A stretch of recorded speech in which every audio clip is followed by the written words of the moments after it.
कहते जी मैं जुनैद हमीद नवाब शाह से हूँ। मेरा सवाल ये है कि रिज्क मुकर्रर है या रिज्क दुआ से बढ़ता है। मेरा भाई रिज्क दुआ से बढ़ता है, बल्कि एक सही हदीस में है कि जो आदमी ये चाहे कि मेरे रिज्क में बरकत हो और मेरी उम्र में बरकत हो, वालिदैन की खिदमत करे।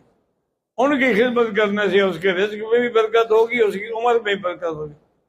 तो इसलिए लोगों को शुबह होता है कि जी जब तकदीर फैसला कर चुकी है तो तकदीर में यही लिखा होता है कि अगर ये नेकी करेगा हम इतना रिस्क बढ़ा देंगे, अगर नहीं करेगा तो नहीं बढ़ाएंगे।